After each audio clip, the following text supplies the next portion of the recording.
Hello বন্ধুরা, আজকে আমি তোমাদের সাথে শেয়ার করব আমি শ্রাবণ মাসের প্রত্যেকটা সোমবার কিভাবে পুজো করি আর কোন কোন দ্রব্য শিবকে সমর্পণ করতে হয় প্রত্যেক সোমবার, সেটা আমি তোমাদের সাথে আজকে এই ভিডিওতে শেয়ার করে নেব। আশা করি তোমাদের ভিডিওটা ভালো লাগবে। আমি সবার আগে একটা প্রদীপ চালিয়ে নিলাম, ঘিয়ের প্রদীপ। দেখে নাও তোমরা কী কী সামগ্রী তোমাদের শিব পুজোর জন্য প্রয়োজন।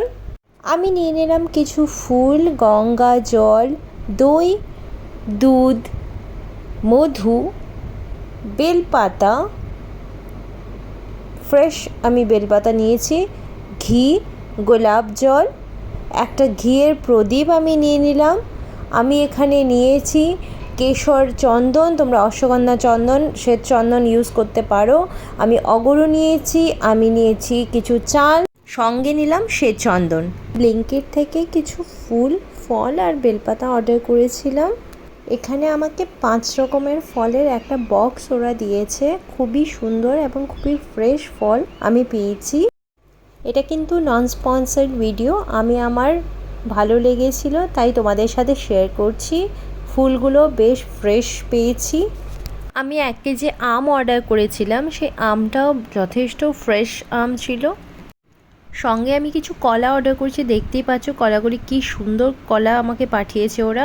সব মিলিয়ে আমার ঘরে বসে অনলাইন শপিংটা খুব সুন্দর করে নিয়েছি। বেলপাতাগুলো কিন্তু একদম নিখুঁত আমাকে পাঠিয়েছে। যাই হোক, এটা কিন্তু নন স্পন্সার্ড ভিডিও, আমি বারবার বলছি। এইবার আমি পুজোটা শুরু করছি। আমি সাদা চন্দন দিয়ে বেলপাতা, ফুল এবং অন্য সামগ্রী একটু শুদ্ধ করে নিচ্ছি। সাদা চন্দন না থাকলে কেশর চন্দন, অশ্বগন্ধা চন্দনও ইউজ করা যেতেই পারে। এইবার একটা পাত্রে আমি চন্দন দিয়ে ওং লিখে নিচ্ছি। এখানেই আমি শিবকে স্নানাভিষেক করাবো। এখন আমি একটু গঙ্গা জল দিয়ে পাত্রটাকে শুদ্ধ করে নিলাম। এইবার আমি শিব ঠাকুরকে আমি এই পাত্রে বসিয়ে দিচ্ছি। এইবার আমি এক এক করে শিব ঠাকুরের পৈতে, সাপ আমি সব নামিয়ে নিচ্ছি। এই পৈতেটা আমি 12 মাস পরাই, তোমাদের কাছে না থাকলে তোমরা দশকর্মা থেকে নিয়ে এসো। আমি এখানে স্নানাভিষেক করিয়ে নিচ্ছি।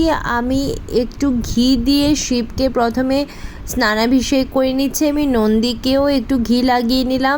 এইবার আমি নিয়ে নিচ্ছি একটু দই দিয়ে আমি শিবকে স্নানাভিষেক করিয়ে তারপর আমি একটু কাঁচা দুধ দিয়ে স্নানাভিষেক করিয়ে নিচ্ছি। তারপর আমি দিয়ে দিলাম সুগন্ধি, অগরু। তারপর আমি এখানে গঙ্গা জল দিয়ে স্নানাভিষেকটা করিয়ে নিচ্ছি।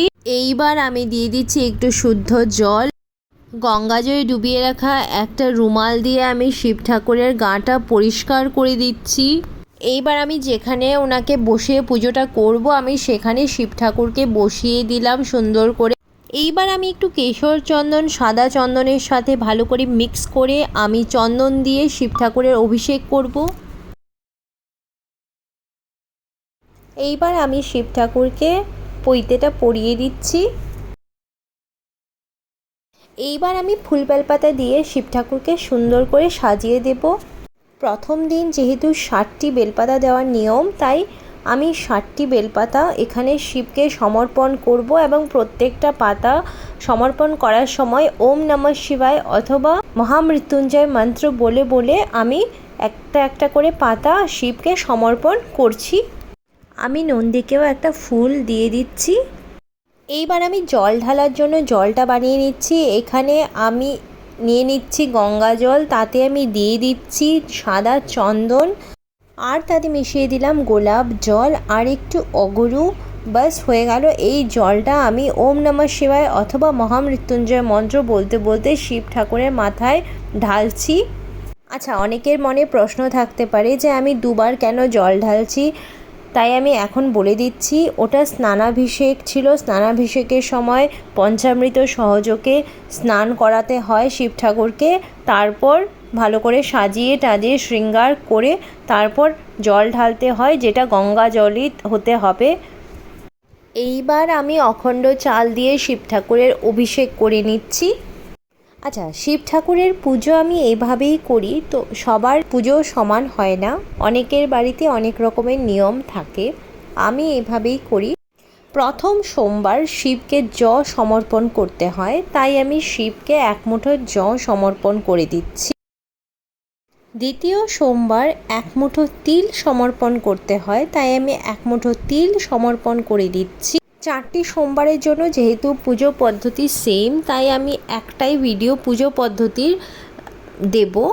আর কোন সোমবার কি দিতে হয়, সমর্পণ করতে হয়, সেটা আমি আলাদা করে আমি তোমাদের সাথে শেয়ার করে দেব। এই ভিডিওটাতে আমি প্রথম এবং দ্বিতীয় সোমবার কি করেছি সেটাই তোমাদের সাথে শেয়ার করছি। 5 রকমের ফল আমি এখন সমর্পণ করে দিচ্ছি।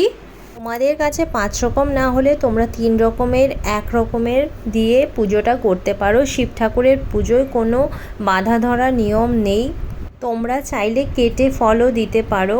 আমি প্রথম সোমবার কেটে দিইনি, দ্বিতীয় সোমবার কেটে ফল দিয়েছি। এই ফলটা আমি দান করে দিচ্ছি। এই ফলটা আমি প্রসাদ হিসেবে গ্রহণ করতে পারবো না, আমার বাড়ির সদস্যরা গ্রহণ করতে পারবে। আমি যেটা দিচ্ছি, শিব ঠাকুরের যেহেতু বাতাসা প্রিয়, তাই তোমরা চেষ্টা করবে শিব পুজোতে বাতাসা দেওয়ার। আমি একটা বাতাসা দিলাম আর একটু মিষ্টি দিয়ে একটু আরতি করে আমি পুজোটা শেষ করছি। এটা প্রথম পুজোর ভিডিও হচ্ছে। তোমরা চাইলে কেটে ফলও দিতে পারো। আমি আস্তই দিয়ে দিয়েছিলাম প্রথম পুজোতে, কিন্তু আমি দ্বিতীয় পুজোতে আমি কেটেও দিয়েছিলাম, আস্তও দিয়েছি। ঘিয়ের প্রদীপটা পুজোর শুরুতেই জ্বালিয়ে নেবে এবং ধূপদীপ সহকারে শিব ঠাকুরের মহামৃত্যুঞ্জয় মন্ত্র অথবা যে কোনো মন্ত্র, ওম নমঃ শিবায়, অনেক মন্ত্র আছে যেগুলো তুমি জানো, সেটা দিয়ে আরতি করবে। কিছু না জানলে ওম নমঃ শিবায় বলেও পুজো করা যায়। এবার আমি ছোটোখাটো করে একটু আরতি করে নিচ্ছি। দ্বিতীয় সোমবার 11টা বেলপাতা আমি দিয়ে পুজো করেছিলাম। আশা করি আমি ভিডিওর মাধ্যমে তোমাদের বোঝাতে পেরেছি। তোমরা এইভাবে পুজোটা করতে পারো প্রত্যেকটা সোমবার। আজকের জন্য বাই, টাটা।